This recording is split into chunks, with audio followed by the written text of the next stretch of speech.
Hi, everybody. I'm Nancy Hayes, and I am an angel investor in startups. I have invested personally in about 40 companies as well as some funds. And I have been doing this, as I said, since 2014. I also spend most of my day working with entrepreneurs on their pitch deck or working with potential investors on how to evaluate companies. I work with companies mostly in the US, but I do work with companies around the world. My personal investments are largely in companies that are women-led or founders of color, but I do give advice to founders. I do a lot of accelerator work as well as judging for University of Chicago and a number of other schools. So we have a modest enough audience that if you want to stop me and you really don't understand something I'm talking about, feel free, or you can add something in chat and I'll try to pause every once in a while. So what I'm going to try to do here is not take up too much of your time, but talk about something I find happens a lot, particularly with first-time entrepreneurs, is you really don't understand when you're presenting to VCs and angel investors, venture capitalists and angel investors, what they're looking for. And I know many of you have hopes of going on past the pitch session with your company, so it's important that you understand that. And so that's mostly what I'll be describing if one is presenting to venture capitalists or angel investors. So I'm going to talk a little bit about what they do and what they're looking for, and then I'm going to give my tips that I give about what an effective pitch is. So I'll pause there and see if anybody has any questions as we start.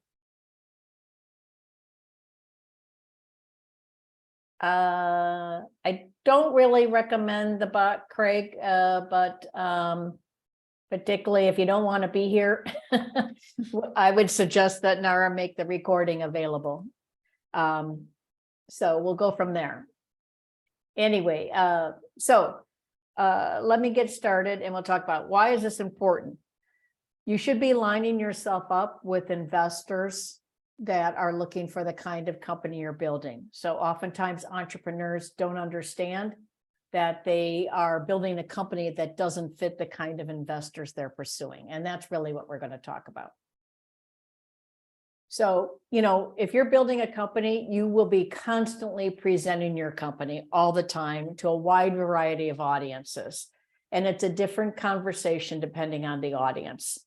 Lenders are very different from investors, as our customers, of course, business partners. And so what happens a lot, sometimes an entrepreneur presents to investor a pitch that's really a customer-oriented pitch. I'm not interested in buying the product or the solution. I'm interested in investing in a company that potentially could make me a lot of money. And so that's the key, is making sure you understand who you're pitching to. And so I'm going to be talking mostly about investors and how you speak to them before they make their investment. So venture investing is the category we're talking about here. And that's when you invest in a privately held company. So these are companies that are not on the stock market, which are publicly traded companies. Venture investing is investing in companies with strong growth potential. Importantly, we do not make our money until there is a change in ownership of the company or exit or liquidity event. And I'm going to talk about that on the next slide. This is a very high risk, high reward asset class for the investor. This is one of the highest risk ways to invest your money, but it also has potential for an extremely high reward with success. And because of that high risk, high reward, the Securities and Exchange Commission in the US and other government entities have over time tried to put protections in so that the investor does not take undue risk that they can ill afford. Another important thing that you should remember about investors, if they invest in your company in this way, it's illiquid, meaning they can't get their money out if they're going to want to buy a car or a house and they need some cash, unlike in mutual funds or stocks where you can sell and get cash. This money is tied up until this famous exit occurs. And that's what we have next. What is this exit? The investor does not make money until your company either merges with another company, is bought by another company, or goes public on the stock market, called IPO, initial public offering. The most likely is an acquisition in the US today, but all of these could occur. So again, we don't make money when you start making money for the company, you start getting revenue or profit. This is not a share of profit. This is not dividends. We make money when there's an exit. This means the ownership changes and now the shares can be liquidated. So in the case of a merger and an acquisition, there's a new owner or a new entity, and therefore cash flows to the old owners, meaning the investors. An initial public offering, now the stock can be offered to outsiders for the first time, and my shares can be sold on the public market. It's important if you're going after VC or angel money that you understand this is how they make money. So they're going to be looking at the way you present your company from that lens. Angel investors, I call them mom. We invest my own money. So I am writing a personal check to the company. It could be from a trust or something else, but it's my own money. I said that the US Securities and Exchange Commission put some rules in place to protect people from themselves. So I have to be what's called accredited in the US Securities and Exchange Commission. It doesn't mean I have to take a test or anything. See if I'll tell you next what that's about. Usually angels like me are part-time in that we have jobs or other things. It could be the dentist down the street from you, could be a colleague at work, but we might have other interests and we're not doing this full-time. And often angels have goals other than strictly making money. In my case, I'm interested in seeing that companies founded by women and companies founded by people of color get an opportunity to build their companies. Other people might be interested in seeing that robotics or crypto or AI grow as an industry, or they might be very interested in cardiology solutions for personal reasons. So more often than not, many angels have other goals in mind for investing their money. As you'll see when I talk about VCs, that's not always the case. So what is this accredited investor? Again, it's designed to protect me from getting excited about investing and investing too much of my net worth, and then because it's high risk, losing everything. Not unlike how we try to protect gamblers, so to speak. And so I won't go into a lot of details on these rules other than you self-identify that you meet these guidelines. And to be an accredited investor, an individual has to either the last 2 years have income of $200,000 each year and have an expectation that in the coming year, you'll continue that, or you have your net worth is $1 million or more. Other than your house, you can include a vacation home, you can include your IRAs and your 401ks and other savings mechanisms. So you sort of self-report for the most part that you meet these goals in order to invest at high levels in privately held companies. Again, it's designed to protect people from themselves. Those of you who have seen Robinhood, which is a totally different animal, saw maybe a couple of years ago during COVID where a lot of people were getting into trouble because they were investing newly in Robinhood and they were losing tons of money and they were going bankrupt. And it's the same kind of ideas to protect us from ourselves. So we can invest in many ways as an angel. I often write checks as an individual. I just wrote one last night to an entrepreneur in Montana who I've invested in before, and I'm investing in her again. Or I can join a group. When I first joined, I joined a group called Golden Seeds, which is an angel group across the US, and we work together to find companies and investigate them and invest. Or we can invest in a fund, and I've invested in several funds, and this is where I'm putting money, pooling it with other people, and then someone else is making the decision of who to invest in. So I'm in a relatively passive role here, but it operates the same way.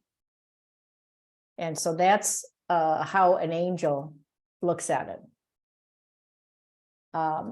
There's a question here from Candace, and I am going to talk to her. I'll answer that question as we go on, Candace. I'll come back to that. Maybe it'll be clearer as we go on. Okay, so you often hear impact investing. Maybe you're building a company that also has a social benefit. You're trying to affect poverty or improve the economic climate, or it's a clean tech or an environmental solution. It operates the same way. It's just that we may be willing to accept a lower financial return because we're interested in seeing that social or environmental impact happen and the impact you'll have on the world. And so therefore, what's important there is we also want to see not only how you're going to grow the company and make money, but also how you're going to prove that you've had that economic or social impact. Venture capitalists invest other people's money. And this is something to keep in mind. They are not investing their own money. They are getting money from others and investing that. And therefore, they have a customer.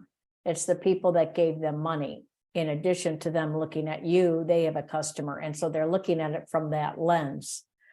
I can invest one day in a media company and the second day in a company that's a farming company. But if I'm a VC, I may not be able to do that based on what I told the people who gave me money I was going to invest in. So I'm going to go through a couple of slides on how a VC works, and then I'm going to pause to see if you have any questions. And this is a very high level, but it gives you an idea of what we're talking about here. One, VC has general partners. These are the 2 or 3 people that help raise the money from other people and invest the money. And they're paid, they take money from the fund to pay themselves a modest salary. The limited partners are the people that invest in their fund. And it's often companies. It could be very wealthy individuals, or it could be banks. It could be an insurance company. Insurance company accepts your premium every month. And then they have all that cash that they're waiting to pay out to claims, and they invest it. So they are often investors in these venture capital funds. These funds have a 10-year life. So I invest in a fund and it's going to last for 10 years. At the end of 10 years, they'll calculate what the profit is on the whole portfolio of companies that invested in. And so every year, those general partners take 2% of the money they've raised out to pay for their administrative and management, their rent, the salaries, their own legal fees. And they're not really in it to get that 2%, although it can be healthy. They're in it because at the end of the 10 years, when we see what the profit is, they keep 20% of it. And their limited partners, the people that invested in them, get 80%. So you can see that the VCs have a complicated process. They have told these general partners that they're going to meet some goals and that they're going to make money in a certain way. And because it's high risk, they've tried to persuade people that they're going to be smarter about this than anybody else. And I'm just going to show you some examples here of when angels and VCs invest. And there's always exceptions to this rule, but generally angels are the first to invest after friends and family, if any. And angels invest early because we're investing our own money, and we usually invest smaller amounts earlier, and then the VCs come in later. Now, as I said, this is not always the case, but the angels, if you think of it, it's the halo. We're coming in early when things are, a bit unknown, not quite sure how this company is going to do, and we're taking a bet that this company is going to do well. And this is where most companies die. We call this the valley of death. They're not able to get enough money to get customers and grow, and they can't attract investors. And so they sit there in this valley of death. And that's where the angels are coming to the rescue, so to speak. The funding stages usually are bootstrapping, meaning you're using your own money or you're getting free services from somebody. You may or may not have friends or family. And then your first external fundraise is usually what we're calling the pre-seed raise. You've got MVP, a minimum viable product. You're testing it with customers and you need some money to continue that testing, to see if the product is right, to see how to reach customers. So you're sort of building the ground, getting the ground ready. And then the next raise is a seed raise. You've kind of known how to do it, and now you're really going to finesse that. And then when we get to Series A, you've pretty much have shown that there's a product market fit between your solution and your customer. You've been able to find customers, and now we're going to pile on growth. We're going to fund for growth. And then we go through the alphabet until such point as you have an exit. I'm explaining this at a very high level because many of you are just getting started. I don't want to give you a PhD in this topic, just explaining at a high level how this works so that you're thinking about this when you're building your pitch. So I said this is a very high risk, high reward kind of asset class. So the research has shown that for every 10 companies I invest in, I can expect one to be a real home run, that it returns to me 10 times or more the money I put in. 2 will be doubles or triples, 5 times the money or 3 times the money. 3 will just give me the money back that I invested. And 4, I'll lose money. I'll either lose all of it or some of what I invested. And I'll have to say, I'm still in the 3 and 4 category here. I'm mostly having companies that go out of business or they sell to another company, and I just get back my money's worth, what I invested. So it is high risky, high reward. And that's why those of us who invest individually usually have a diversified portfolio to make up for the odds of this investment. So let me pause here because this was a very high level, and usually in classes where I'm talking to people who want to become investors or entrepreneurs who are seeking money from VCs, it's much more detailed, of course. So we'll go back to some of the questions from Raul. Assuming depending on the type of investor, the more risk they are willing to take, group could be more willing to take as an individual. No, not necessarily. Sometimes group is the group think, Raul. You know, we get together because we want to work with others to reduce our risk. And so sometimes the group becomes more conservative. Where an individual, for example, in my case, I take a little more risk because I'm investing as a relatively small investor, as an individual. And so I'm not going to go through all the diligence that somebody else who's working as a group where there's 4 or 5 of them trying to prove the hypothesis of this company. You don't really tailor your presentation the type of investor, because the key thing is we're both looking at the same thing, as I'll explain. We're both looking for companies that are going to grow. So it's difficult enough to come up with one good pitch, more or less to have multiple pitches you're trying to balance. So let me go back to, and then I'm still Candace, I'm going to think again, still your question would be better answered in a little bit. Maybe it would be clearer. Okay, thank you. Okay, so you're going to be communicating with angels and VCs a lot. First is those famous elevator pitch. Can you describe your company like at a cocktail party in a brief period of time effectively? Then there's the presentation slide deck. Then there's like we call it the one pager. It's like a 1 or 2 page PDF that summarizes everything.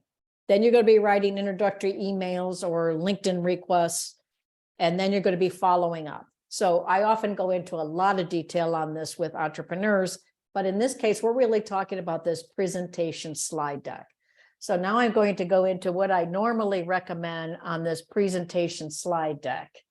And we'll go through that, and then we'll pick up Candace's questions and any other questions you might have. So typically, when you're trying to seek investment, you reach out to somebody or you get an introduction. And you'll often see some investors say they want a warm introduction. What does this mean? It means you get introduced to them from somebody they know. That's a warm introduction, as opposed to a cold where you're just you learn of somebody's name and you start writing them or trying to find them. Now, we don't all have connections to make warm introductions, so I wouldn't worry about this too much, because most entrepreneurs don't know a lot of venture capitalists or people who know them. But generally, you eventually get invited to make a presentation. And this is a short presentation, and that's what I'm going to be mostly focused on. And the key thing in that presentation is tell the whole story of your company plan as it exists today. We know it will change. And tell me enough that I'm excited to learn more and I want to meet with you further to get more details. So there's never you present and somebody says, I'd like to give you $100,000. Here's my check. It doesn't work that way. It's the beginning of a process. So we generally have multiple sessions and eventually, and I go in this much more detail in a longer session of all the technical things that happen.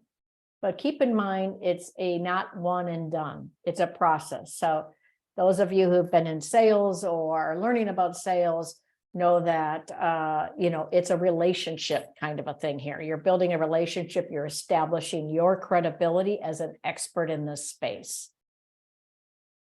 And here's the reality. This is the angel group I was part of. Out of every 100 applications they get, they invest in 3 companies. It's really a funnel like this for most investors. In this case, 100 people apply, 76 get invited to what they call a screening, which is the first pitch. Now they have the first pitch, and of those 76, 27 get invited back to the forum, which is the second presentation. 6 go into due diligence, meaning enough members think they might want to invest in this company that they start meeting with the company and exchanging documents, proof that the things you've said are true. We all know from the press there are some entrepreneurs that have presented some things that are not true. And then eventually invest because things fall out of diligence. As we dig in more, we feel, oh, this is not quite for me. Or the entrepreneur may think, I'm not sure this is the right partner for me, even though they might be willing to invest. So it can work both ways. So keep in mind that a no is not a disaster. And sometimes a no means not yet. This investor may be kind of intrigued, but you're a little too early for them. So it may be a cue to keep in touch, keep every once in a while emailing them about your progress. It's not always a hard no, but it's also to your benefit to be researching these people. For example, my LinkedIn is very clear. I invest in women and people of color. I cannot tell you how many emails I get from 3 white guys founding a company. I may offer to meet with them and help them, but I am not going to invest in them.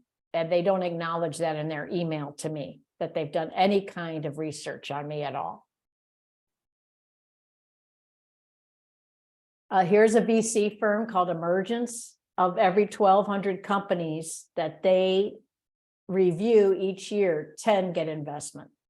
So whereas the Golden Seed was about 3% investment, this is about 1%. Again, same kind of thing. You can see where you could waste a lot of time unless you have researched some of these investors. And here's what we're asking ourselves as we're listening to you talking about your company. And I'm going to go in a little more detail. Is it scalable? Scalable means, can this company grow effectively? This is why venture capitalists first came into popularity really for a lot of tech-related companies, because a tech-enabled company can scale oftentimes less expensively than a product-based company, although not always. Is it exitable? Do we see that this company can grow big enough and fast enough over a period of time that within about 7 to 10 years, somebody will want to buy this company? Or it might be able to go public on the stock market.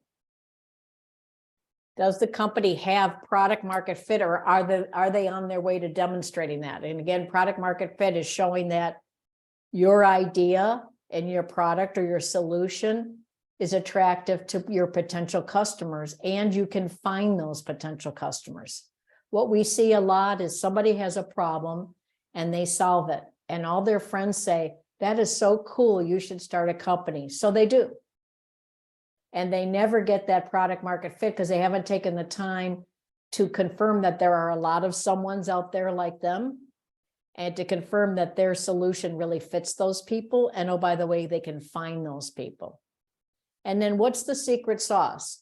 Someone else in this world many someones have had the idea to solve the problem you're trying to solve. What is it about the way you're doing it that is differentiated, secret sauce? And then how are you protected from others hearing about this and just coming up with something similar? What is it you've done to protect yourself? And importantly, how are you going to eventually make money? Many times you start a company and it's free, a freemium site. And that's fair. You're trying to get users and to show people like it.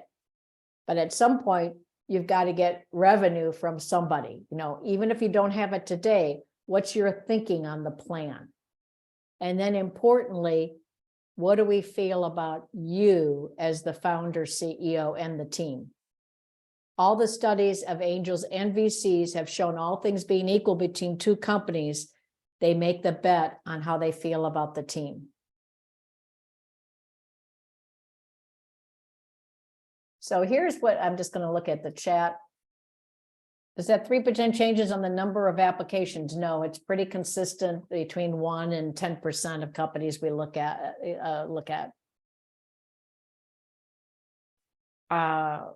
What an investor score sheet. So sometimes we have a physical score sheet and we're noting it down 1 to 5 or some sort of scale. And other times it's just in our head or it's personal notes.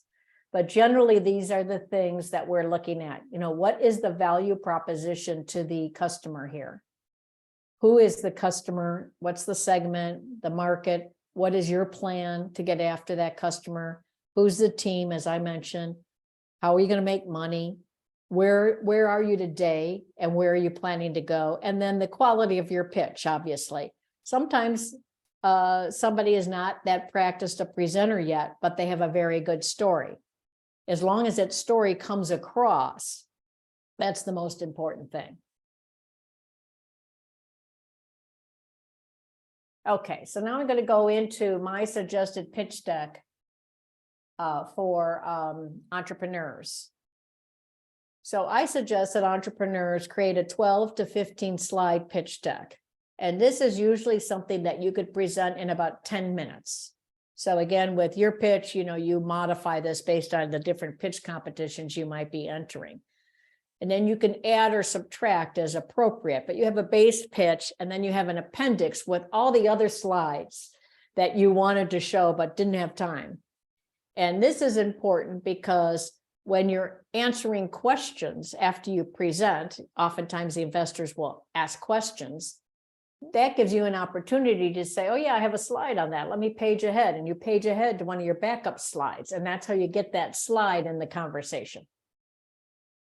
And so generally my recommendation here is when you have a stand up, and I say it can be Zoom, a pitch that has a time frame, 7 minutes, 10 minutes, that's when this kind of pitch deck helps. Obviously, if somebody invites you to their office or meets for coffee and they're giving you 45 minutes, you don't have to have the same kind of constraints. On the other hand, you want to have materials ready to use as an aid in your discussion.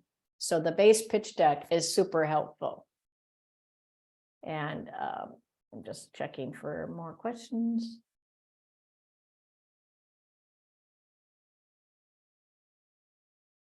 Okay. All right.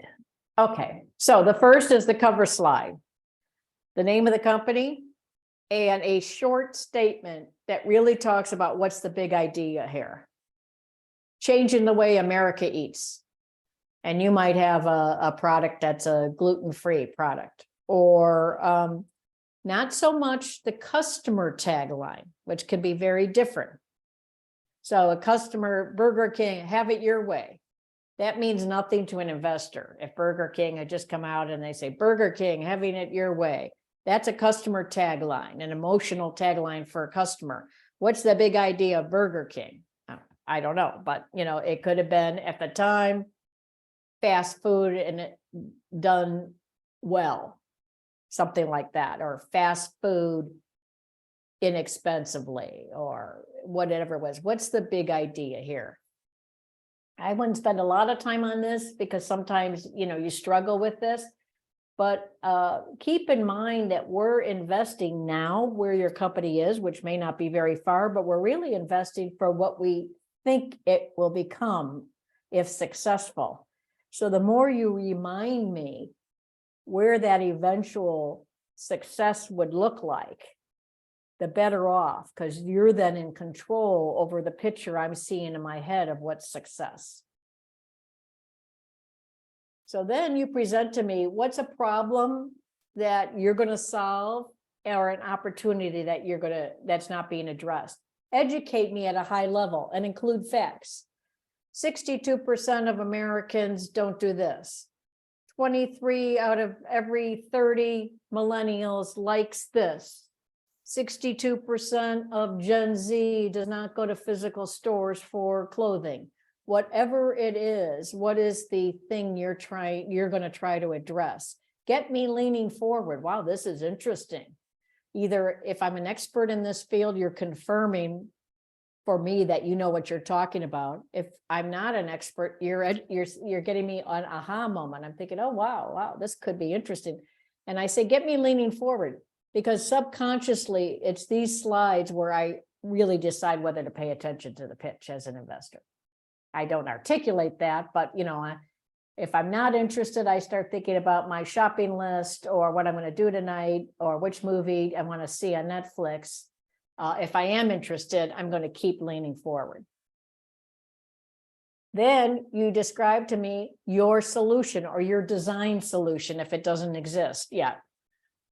No more than 3 slides. Again, keep in mind, you're not trying to get me to buy the product. You're trying to get me to see that, wow, this solution could really take off and therefore grow this company and therefore make me a lot of money when it exits. So you want to tell me enough about the solution that I get it. I get who the customer would be. I get what your secret sauce is. I get how it describes the problem you just told me about and how it solves it. And then business model. Who eventually is going to pay for this? You'd be surprised at how often the entrepreneur leaves the room and we start arguing as investors. No. She's going to charge the doctor's office for that. No. The patient has to pay because we didn't clearly understand exactly who was eventually going to pay for this thing. Then the traction. What have you accomplished to date? It may be you just have the idea and you're out interviewing customers, or you've got to tell me, what have you done so far? And that's called traction. What have you done to date is the traction. Who's the core team? Just a simple headshot. I don't need your dog with it. I don't need it showing you snowboarding. Just simple. And then a couple bullets under each person that describes me why they're the key person on this team. Now, a lot of times you're a young team. I don't mean an age, but you're a new team and you don't have all the people in your team yet that are going to help make this successful because you can't afford to pay people yet, obviously. And you haven't been able to attract enough people to do it for free yet. So what you can often do is go seek advisors, people who have expertise in the areas you don't, who are willing to give you advice on a regular basis and agree to have their name used. So if you're building an insurance solution, you might find the former vice president of Aetna who lets you call them once or twice a month and strategizes with you, or a former insurance salesperson who is going to consult with you on the best way to approach customers. So this is a good way of making your team broader and more effective by using people as advisors. And this particularly helpful early on when, as I said, you can't afford to pay people. Then what's your go-to-market strategy? Again, you may not be selling this yet. You're still designing, but what are you thinking is the way you're going to go to market? How are you going to find customers? It's not good enough to say Facebook or Google ads. Now, you might be able to say Facebook ads targeting XYZ kind of Facebook user. Okay, I'm okay with that. But how do you think you're going to get this user? And this is where it's important for investors because, as you know, marketing dollars can be very, very expensive.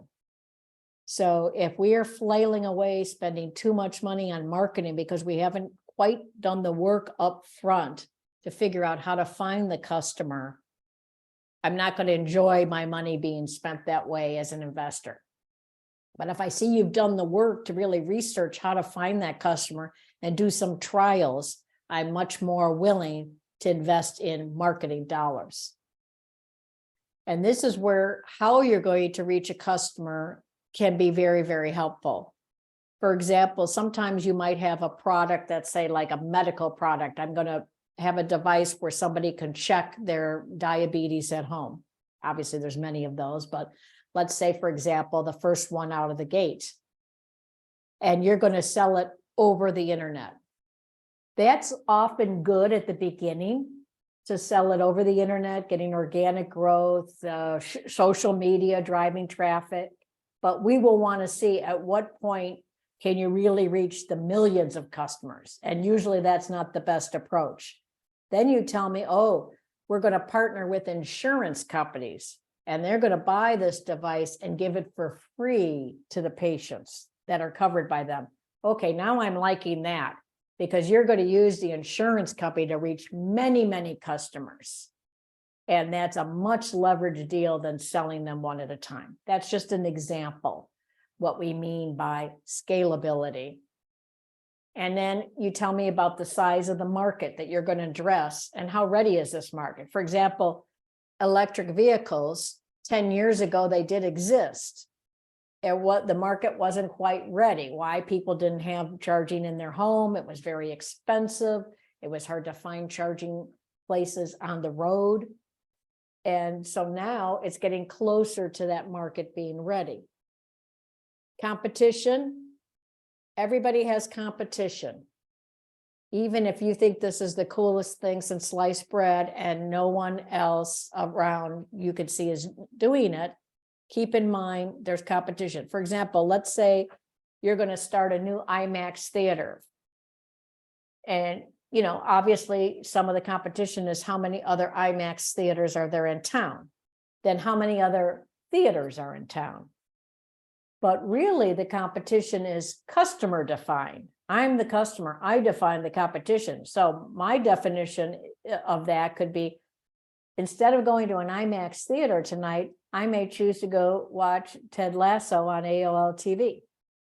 I may choose to go out to dinner. I may choose to go play softball. So again, you have to think broadly of what's the competitive environment. This is a standard example of how we show the market. We show the big market, then the next market, and then finally the market you can reach now. So this is an example of an auto detailing company where they come to your car and detail your car. So the total US auto detailing market, in this case, is 36 billion. The mobile is 12 billion, come to your car. And then the amount we can reach because of our geography constraints might be 2 billion. So you show the market, and then over time, maybe you'll get to that 12 billion because you'll add some more geographies, and then you'll get to the 36 billion because you also do on-site. So this is a standard way of showing this, and you can Google and see all kinds of examples like this, or you can go to this pitchdeckcoach.com and see all kinds of examples for free. Here's another way of looking at it. The TAM is called the total addressable market. What's the largest possible market for your company? The serviceable, what really it makes sense that you could achieve because of what your solution is. And then what can you reach? And so the TAM, the SAM, and the SOM, over time, you're going to want to be knowledgeable about those if you continue to build the company. This is a standard way we look at competition on this simple slide deck, your initial slide deck. Obviously, if you continue to meet with an investor, you're going to be more detailed, but this is what Airbnb's slide deck looked like many years ago when they were first getting funded. And it was at that time called Air Bed and Breakfast. That's why you get the Airbnb, Air Bed and Breakfast. And so what they did was plot the characteristics and put themselves in the upper right-hand corner against their competition.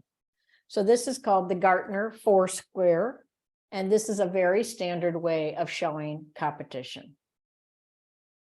This is another way of doing it where you show some attributes, then you show yourself and the other competitors, and you put a green check mark who has it and a red X where they don't. In this case, this company on the right is obviously your company because it has all the green check marks. So again, to some degree, you're manipulating this and picking things that advantage you, but we know that. And we're going to be looking and seeing, do these characteristics, do they really matter? Or she or he just picking stuff there and they look good, but it's going to be irrelevant to the customer. And that's the kind of thing we'll be thinking about. Here's another way of doing it. This is Slacks. Slack obviously takes a piece of a lot of things that a lot of company does and put them all together. And that's why they use this, what we call daisy picture, to show a very complex market and how Slack is approaching. This is a little confusing, I find, generally, unless done well. In this case, it was done well, but this is not something I normally recommend at a first pitch. Okay, I'm going to continue to go here.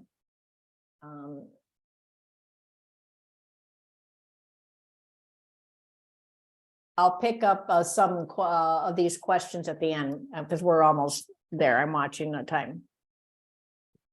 So the next slide is where are we going next? Remember, I said you keep painting a picture for me. Here's where we are today, but also here's where we're going. Here's where this company is going to end up. And then you show me your revenue and expense projections for the next 3 years. I say here 3 to 5, but I would really say 3, particularly for young companies. But we really want to know that you're thinking about what it will take to get to revenue. And then how much are you raising? How much money will you need? And you may not be raising now. So you may say something like, I believe next fall we will need to raise money and for these reasons. You don't have to be raising money today. You could be just trying to get me interest in your company, but you have to tell me you're going to eventually raise money because I'm an investor. Obviously, I'm there to invest. So it's key to tell me what you're going to spend my money on. Then you summarize, and then you have that appendix I talked about. Let me talk a little bit more about this ask. So if you've raised money before, you say something like, we raised $25,000 from friends and family, and now we're trying to raise $100,000. We're going to spend it about 60% of it on finishing the rest of the product, and 25% on marketing, and the X percent on legal, whatever it is, high level. And what this will do, this will allow us to reach the following milestones for the company. This will bring us 8 months from now that we will have our version 2 of our product out, and we believe we'll have 25 paying customers. So what are the milestones that the money will get you? Think of it this way. I give you money. What does that buy the company in terms of progress after you spend that money? And then if you know the terms of your raise, which is another whole presentation altogether about what the documents are that you're signing, then you would explain the terms. And so how do you determine how much money to raise? That's a big question mark for entrepreneurs. You figure out, because you're studying other companies and how they've done it, you figure out what will it take to get the company to a level which would really attract a lot of interest. And maybe you think, for this kind of company, I'm selling shoes for very narrow feet, I would need to have, 4 local stores accept it. And I will need to have so many online customers. Okay, it's going to cost me, I think, $250,000 to get to that level. Okay, that's the amount of your raise. It's the amount that will get you to the next set of milestones, because most companies are going to raise money more than once. So you're raising money each time to get to the next set of milestones. That reinforces, again, you're thinking long-term, and you're trying to think, what will it take to get to that eventual goal? More money is not always better. we don't want our money sitting in the bank for 2.5 years because you can't get to it, because you've raised more money than you could use. That's one thing to think about. Also, the more money you raise, the more milestones we expect you to achieve with it.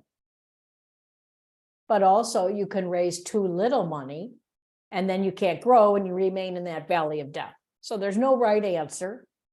But you know, the more you know your field and look at what other companies have done and know how you're going to market, the better off you'll be able to hit a number that works for you. This is a good thing about why do companies fail is the biggest one is they do not ever get to that point where they can prove that customers really want this. They may be able to get some initial customers, but they can never do it at the volume they need. And then they run out of cash because of that. Then they can't get new investors because they haven't proved anything. And so it's a cycle. Slide deck tips. Don't do what I do. I have very dense slides because these are more educational. I'm going to make them available if you want copies. You can do whatever you want with them. But for an investor pitch, don't have a lot of text. Use bullets. If you choose images, make sure they're not just there to decorate the slide. A lot of people will pull stock photos off the internet, pictures of a woman using a phone because they have an internet solution. Well, I don't need that in an investor slide. I'd rather have a pie chart that shows how you're going to spend money, or a flow chart that shows how a customer goes through your solution. And make sure, again, you talk to an investor. Why am I going to invest? Because I see the company could grow and exit, not because I think this is a cool product, because I could buy that product. If you've often watched Shark Tank, it is corny and it is built for entertainment, but there are a lot of truths in that. It's not uncommon for you to hear one of these sharks say something like, I'm not going to invest, but I would be a customer. And it's the same thing. They like the product, okay, but they don't see the numbers for the company. Usually we don't love a demo in these short pitches. Why? It takes a long time. Bill Gates of Microsoft never gave a demo on a public stage that didn't go wrong because you tried it. You have to get out of your deck. And then two, it just distracts. Now, if you had a very short demo, 25, 30 seconds, same with video, that's great. But be careful with long demos. Again, why are you showing it to me? I'm not going to buy the product. Is there any other way you could briefly describe the product so that I, as an investor, get it? What are frequent objections to presenter style? Too brash, does not try to connect with me, is not what we call coachable. Why do we care about coaching? This is somebody who is offended at all the questions and argumentative, as opposed to just taking in. Doesn't mean you have to do the suggestion. It just means you have to take it in. Why? You're going to have lots of things go wrong in your company.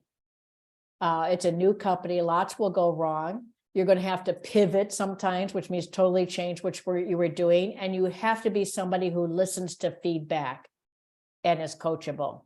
And then once you take investment, you now have a co-owner in the company, even though they might. And so you have to be able to work with others.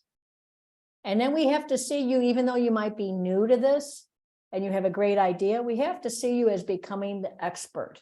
And somebody, we can see you as a CEO down the road. We can see you holding a board meeting. And so also, in the end, you need to be likable. I don't mean like funny. I mean just somebody that we see we can work with. Because again, if you're invested in like a VC, that's a 10-year horizon. You guys will be stuck with each other for a long time. So we have to see we can work with you. This is, I just mentioned this for women. Often they are perceived as not being competent and painting a big vision because women will tend to describe in ultimate detail all the stuff they've done in the product rather than pointing to the big picture. And also it is shown by many, many studies here that women are asked questions that are negatively based and men are asked questions that are positively based. So we work with women entrepreneurs to make sure they answer the question appropriately and then spin it back to the positive. And this is all back on the whole bias thing. I won't go into a lot of detail on that. Keep in mind, the whole time we're listening to you, we're thinking, could I make money if I invest in this person? It's what's my risk versus my potential reward based on what they're telling me about the idea and where they are and how they're putting it together. And keep in mind, as I mentioned, that you should research the investors. And don't be afraid to ask somebody to invest. They can only say no, and you should assume a no is a not yet, maybe later. And if they've identified themselves as investors, that means they expect to invest. So they expect to be asked. So it's not an offensive to ask. And then consider the relationship. It is not uncommon for an investor to invest in you 8 months to a year and a half after meeting you. And then if you keep in touch with the ones that have said no or not yet, maybe quarterly or twice a year, and let them know what's happening with the company, you'd be surprised how far that can give you. And then oftentimes you have to create a FOMO, fear of missing out, opportunity. The idea that if I don't invest in you now, you're going to be so successful that it'll be too expensive for me to invest in you later when you're expensive. You know, the riskiest time to invest is now, but it's also the most attractive in the end. So back to this is a Wayne Gretzky quote, who was a hockey player, and he says he skates to where the puck is going. This is back to what I've said several times about where is this company going? Make sure you remind me of where you see this could be, because that's really at heart why I invest. Now, I've got much more technical details in here, but let me go to some of the questions. And so okay, I keep seeing, I can't find Candace's question again. I can read it off to you if you'd like. Yeah, thanks. It doesn't show for me. Thank you, Candace. Yeah, And a couple more. The first question was, do you suggest we reach out to industry leaders who share who share the market to let them know we're here? For example, if I have a spice machine, would you say I reach out to McCormick, letting them know maybe, hey, down the line, I intend to have this, so that our VCs know we have some correspondence with the leaders in the market? Okay, yeah, it depends. So there's two ways you could do that. One is you're building partnerships with bigger players that eventually could be exitable, or they could help you with the marketing, right? So it could be that if you develop some early relationships at McCormick, that later on they may agree to show your product on their website, or they could have a joint promotion with you. This is attractive to an investor because it shows that, again, back to the cost of marketing, that she's leveraging McCormick's reach, and it's going to cost her less to market that product. So one way is, we always like you showing that you're developing business partners that can help you with the marketing of and the acceptance of the product. Another way is that there could be a potential acquirer later on. That's something that sometimes is far too early to be building the relationship just for that. You're better off starting off with a, hey, you're in spices, I have a spice machine, blah, blah, blah.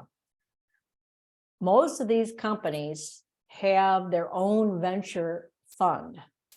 They're called strategic investors. It's a company that has its own venture fund. For example, Google has a venture fund. They invest in a lot of companies. That's another way sometimes to approach, in this case, the McCormick Venture Fund. They make small investments perhaps in companies because they want to watch the market. They may not necessarily want to eventually acquire you, but they want to watch the market. And these can be good partners. So I would say, if you can reach industry leaders, one, it's a good source of your advisors. You might have a connection to a McCormick person, Candace, and you could ask them to be an advisor to your company. That, when you show that you have attracted somebody who's associated or was associated, they might be retired or left, with McCormick, and they think you have a good idea, that goes a long way. So just using them as advisors could be good. So it's always good to have the bigger companies. I think starting out, first of all, they're not going to see you as any threat, no offense. You're far too small for them to spend a ton of time on it. So I think you doing it this way, finding principals who worked at McCormick, getting their advice, soliciting advice, getting suggestions, interviewing them about, I have this spice machine. What do you think? Can I interview you about, with your expertise, what do you think? And that goes into your market research very effectively. Another question was, in the stages of funding, I mentioned a VC investor in the seed stage of the clue prototype. A provisional patent is not risky, it is good. Provisional patent is good news to us, particularly at an early stage customer, because it's a barrier to entry potentially. So if you've applied for a patent and you have a provisional patent, or even if you've applied, it's a good thing to note. And so we like that.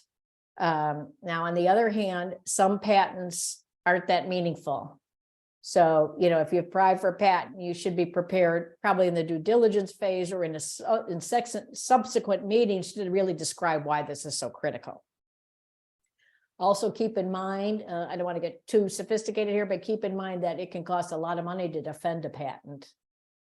And so it's not the sole answer to success, but we like patents because it shows that you're on your way to protecting your intellectual property. So that's good. Or even the intent to file a patent shows that you know what you're doing. Can I speak to what entrepreneurs often do after exiting? Okay, so yes, entrepreneurs can start another company. Some of them become investors. Some of them go work for VCs. The key thing here is if you love this product or solution or this field, and you see yourself running this company for the next 20 years, you should not seek investment from a VC. That's all that means. You should seek investment from maybe people who will loan you money where you're going to pay it back. Or maybe you give them shares in the company and you pay them a share of profits every quarter. It's just don't want money where they're looking for the exit. Because if you are not growing the company in a ridiculously fast fashion, you want to grow it over a long period, you enjoy it, you see yourself doing this and being the boss for a long time, that's not likely to fit a VC model. That's all that means. And so some companies, frankly, a lot of people, they don't know this when they start the company. And then they take some investors, and then the investors start pushing them for exit plan. And then it gets very emotional. So you have to know, if you go down this path for investment, you have to remind yourself that they're going to, within 10 years, expect you to be exiting and be working with you to do that, helping you find that. So I work with a lot of companies who don't want to exit. And then we look for other, what I call alternative financing. And this longer pitch, if you see one of the slides here that we go to, is we describe those kinds of funding. And if you're still joining the pitch competition and you're going to be presenting that kind of company, that's fair. Just acknowledge it. Just acknowledge it. It could still win. You know, it's not solely, just acknowledge it. So for example, we call these the kind of companies lifestyle companies. It means it's a good idea. It can make a lot of money for everybody, for you, for your employees, for your partners, for people that invest in you. It's just not going to exit. And that means it's called a lifestyle company. And that's fine. It's just, it's a different kind of investor than a VC. Now, in this pitch, you do not have to explain who's going to buy you in 7 to 10 years. It's too early for that. We're just looking for cues that this could be a scalable, exitable company. So the key to exitable is scalable. Because if you think about it, any company that's going to buy another company, they have to buy a company that's been successful enough that it's an easier solution to buy it rather than to make it itself. So let's say you have a new kind of oatmeal that's really cool and everybody loves it and you're selling it. I have to, if I'm going to buy it as another corporation that's a food corporation, I have to see that you've made enough progress that it's cheaper for me to buy you than to start trying to create my own oatmeal. So you have to have made enough progress and enough revenue and have enough customers that it's worth somebody buying you. The other question here from Tudo was, what's information in the backup slides? If you have a technical solution, more detail on your solution. Wireframes, if it's a technical solution. More detail on your customer market research. Maybe you've done some focus groups, maybe details of that.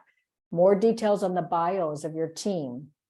Happy customer quotes. Quotes from the people who've tried it thus far. More detail on your financials, what your assumptions were on your market size. So just everything somebody might ask can be in the backup. It's totally up to you.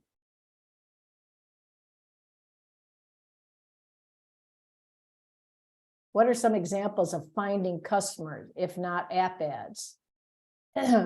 Well, organic growth. That's really social media, but not ads. You know, organic growth is one way. Another way is selling to a business who then sells it to their company, sell through you. One of the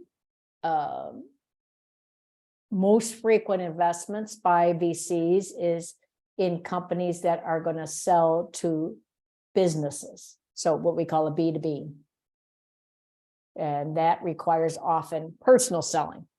You're calling the accounting firms and you're trying to sell directly to them. So it can be direct as well.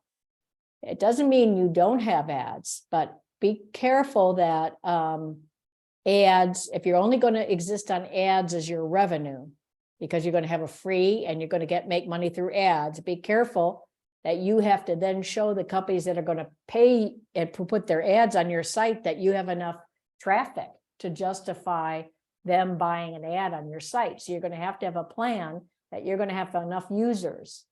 So when Facebook and Insta were just starting out many years ago, they were free, of course. They didn't have ads. And their way to growth was to build all kinds of users. So Mark Zuckerberg got all these users from colleges initially, and it was free, no ads. And so then once he had all these users, he was able to attract advertisers who wanted to reach those students. And then the whole thing grew from there, whether you like it or not. And the same with all those. Nowadays, the investors like to see a little more upfront thinking about how to make the money than was done maybe 20 years ago.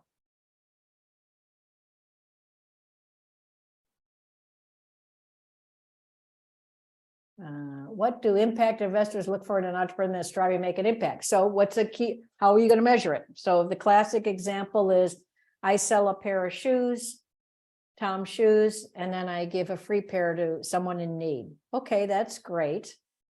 How are you going to measure who gets those shoes? Do they go to the right person intended? Did they make a difference in their lives? How do you measure that? As you know, a lot of those free products end up being worn by people that are not the intended customer. So how are you going to measure? If this is a climate change, you're going to help people decrease their carbon emissions. Okay, so maybe you're also collecting from your customers their report on how your tool helped them decrease carbon emissions. So what proof are you going to show that you're achieving the impact over and above financial?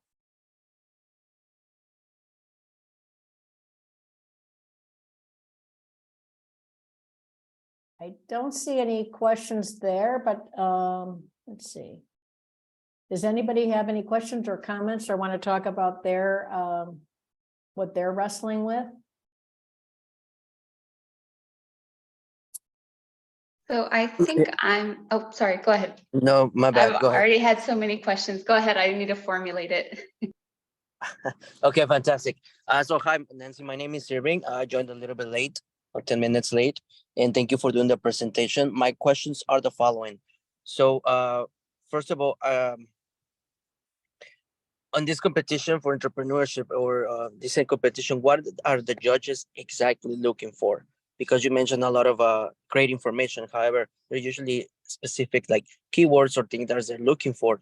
And my other question is the following: in your experience, is there something you would recommend to us that you wouldn't like to know before now that you have all this experience through these fields? If so, please tell me. So I can only speak to having judged the session last year. Okay. And so in this case, first of all, the judges on a college competition understand that these companies are going to be new or hardly existing at all, right? You know, and some of them are more than ideas, which is fine. We expect that. What we're kind of looking for is which are the ones that have, you know, could potentially be successful companies. That's really what you're looking for. What has the best plan, if that makes sense. Sometimes it's an idea, but the person has not yet done any work to validate the idea. And it doesn't mean it's a bad idea. It just means that it will take so much more time because the person has to really get started. And other times it's a cool idea, but it's a very narrow market. And so it's hard to think of it eventually scaling. Let's think of an example. Maybe you work in a law firm and you come up with a software product that solves a problem that wastes a lot of time for a certain kind of attorney who occasionally does a certain kind of thing. And this solves a lot of time, saves a lot of time. And so they all buy it. But when you look at it, there's only a small number of attorneys that do that thing. And the thing they do, they only do occasionally. And so while it can be very successful in sales, there's no market for growth. And so it's really nothing that could really grow. So this is a very early assessment. And to some degree, we're trying to look for an entrepreneur that is trying to think about the whole picture. Okay. And what did I think I know? I think the biggest surprise is a couple things. How many entrepreneurs have not yet done the work to really validate that their idea can get customers? You know, whether it's even just having something on paper and walking people through it, whether having focus groups, whether providing something free and getting the feedback. Many companies have spent a lot of money and really didn't do the upfront work at figuring out whether their solution really holds water, so to speak. The other thing is not thinking through how you're going to grow and how you're going to attract a team eventually. Right. There's not that many companies that have just one person driving the whole thing all the way to exit. You can start off with one person, but then it's not clear that that person is starting thinking about how to attract a team. And it's not to say that one person is bad, you know. So for example, I point you to a company called Spanx, which, as you know, is those things that you put on underwear and it makes you look skinny. She never raised any money from investors. She started making customer sales day one. She started with $5,000. Now this is many years ago. And she started getting customer revenue right away. So she kept putting that back into the company plus her own money, and she had some loans. So she sold her company several years ago for like 1.2 billion, and she's the only owner. Now, another company called Angie's List, which you may know, teamed up. It was she and her boss at a different company, and they had this idea, and they became very successful, but they raised a lot of money because they had to grow the company. And they chose to raise a lot of money. And then when they sold, she owned 2.6% of the company she had co-founded. Now, the theory is 2.6% of a big number is a lot more than 100% of a small number, right? So there's no wrong answer there. It's like looking at the kind of company, what kind of lifestyle you want to have, whether this can grow. For example, if you're starting a medical device, that's probably going to take 10 to 15 years to even get to market sometimes. that's a lot different animal than starting a site for people to find other people who want to play field hockey together. So it's acknowledging, you know, the length of time too that's going to take to get to the eventual end game, if that makes sense. Yes, definitely. Yeah, that makes more sense. So just to be clear, so like in reality, like you mentioned the technology that device from the hospitals or the doctors and the lawyer Yeah. example that you gave me, it makes total sense because certain focus groups don't have that with that market. However, just being realistic and, you know, technology is moving up. And you mentioned that technology is one of the, and software, technically computers. I'm talking about Yeah. computers, applications. Should we look focus on that more, or should we just focus on our passion? Because like sometimes the Oh, no, passion. focus on, don't try to force fit into something. If you don't have the Okay. idea and you don't have the expertise, it's going to be hard to sell. Some people can do it, but not everybody. Okay. And now the question from Raul about where Thank to you. start and making sure not to hurt the family. I assume that, friends and family money can be hard because there's a good chance that the people could lose their money. And so you have to really think about that before you ask friends and family money. And the same with how much of your own money do you want to put in? Obviously, you have to maybe put in something. But so there are ways of starting the company. For example, you can get free AWS services for those of you who know what that is, Amazon services to host your website. You could mock up a product and test it with people. You're going to have to think of ways of what we call bootstrapping it to get you some progress. And this is where talking to people, interviewing people, making sure that when you do develop the product, you at least have thought through what it needs to look like so that you're not wasting money that you've raised experimenting too much. But there's no right answer. You can go to an accelerator where they put some investment in the company and then they take you through developing. Now they've put some investment in, which means they have ownership of part of the company. But it can be a good way, particularly out of college, to go into an incubator. The other way you could do something like this is you have a job and you're doing this on the side for a couple of years until you get it to the point where now I know I need to be spending more time on it and I need to raise some money. So there's no right answer. Each company is different. That's why I can't give you a firm answer. It really depends on the kind of company you're trying to build. Anybody else?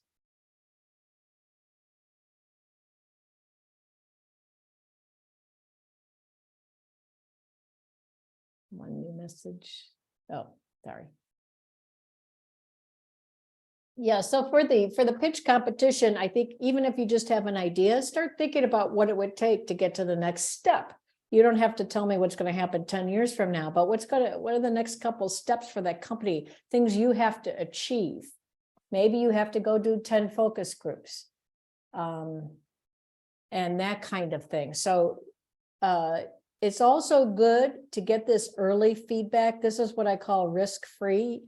If you don't make it, it's not a negative. It just means everybody was good, but they just picked the one. And it doesn't mean a comment on your idea, but it's a good way to get used to talking about it. Oftentimes at these early pitches, the person probably has a really good idea, but it doesn't come across that effectively because they are not yet learned how to talk about their company and their idea. And so how do you learn? You practice. What's the best way to practice? Do things that don't have that much risk. So it's better off to join this kind of thing and get some feedback. But so that's the thing. Now the last year's winner, they didn't actually have the product, but they had made the product and had people taste test it. But informally, they didn't have a product in the stores yet, but they had shown that they had made progress toward building that product and that they were pretty close to having the final product because the taste tests from the people they had tested were pretty good. And that's about all you can do sometimes with those things. And the other thing to keep in mind, it's fun. You're going to get feedback. And the more people you explain the company to, some people are going to be really negative. Oh, that'll never work. Well, a lot of people said things will never work. So did you know the Beatles, if you remember, if you know who they were, they were rejected by many record companies before they got signed, because people thought this is like a stupid sound. The one I like is, FedEx, the delivery company. The guy who started that was named Fred Smith. He was a student at Yale University, and he wrote a paper that basically described FedEx. And he only got a C because the professor said this could never happen.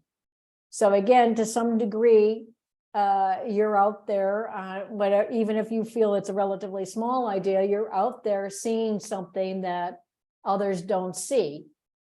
And you're developing it. And you're going to have some people that are not going to see it. And so you have to learn how to talk about it in a way that people get it. And the more practice you have at that, and the more you get a question because people didn't really understand it, you'll often see the questions after you pitch. If all the questions are about, how does this work again? They really didn't quite understand what you said.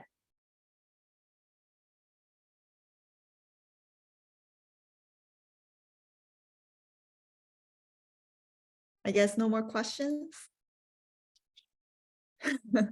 Yeah, as Nancy just said, it'll be a really great experience for you, regardless of your winning the competition or not. So I highly recommend you to just try your idea, and that you get good feedback from our reviewers. And also, if you pass the initial screening, then you get good, even great feedback from our judges, including Nancy. So, and I'm always happy to talk to you after you pitch that day, and another time on a one-on-one, and go through your pitch and through your pitch deck and talk about how you might approach it in the future. But keep in mind, if you're in school and you're developing this idea, it's going to be super early. So I'd rather you be thinking about what questions you will have to answer eventually and know what they are and have a plan to eventually answer them,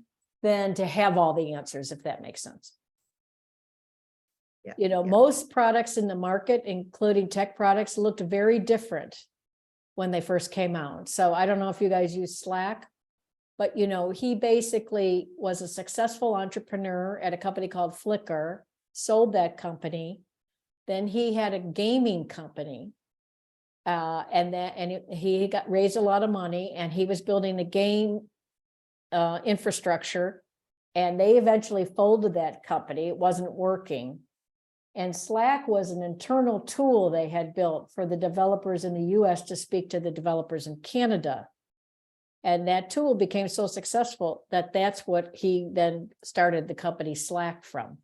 So my point is, anything you do, you're going to get knowledge on that will help you on your overall journey. Yeah, sure.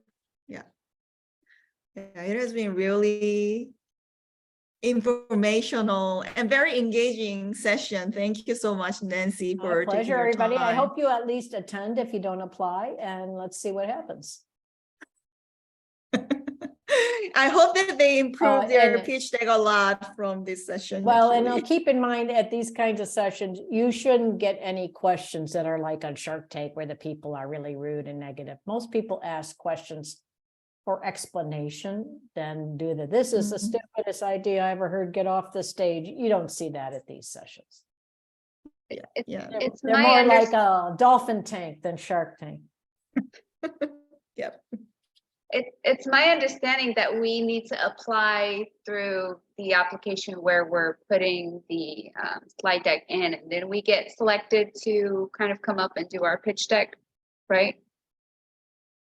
Is that correct? Yeah, so basically you prepare your pitch deck, your pitch slides, and upload your slides, and then there will be an initial screening, and then you can pitch to your idea if you're top 5. Okay. I Yeah. thought so. Okay. Well, best of luck if you do apply, and if you don't, attend anyway, and attend other things like that. You can, there's I will recommend that you look at a site called garysguide.com. And he sends you a newsletter that describes all kinds of things that happen in the US on entrepreneurship, many of them free. And you might be able to join some pitch sessions and just listen. And that's a good way of doing it. There's hackathons, there's all kinds of things. I just sent you the link for that. Yeah. So it's a simple way of looking at some things happening. A lot of them via video and some in person in the Bay Area.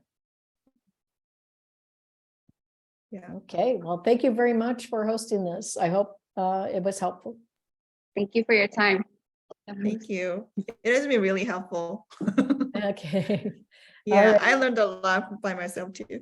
Okay, thank you. Yeah. Thank you so much. Bye-bye. Bye. Thank you. Bye now.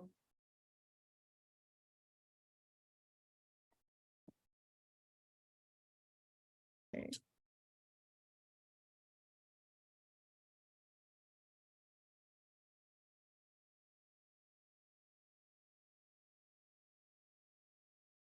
Okay, Sibyl, you're here too.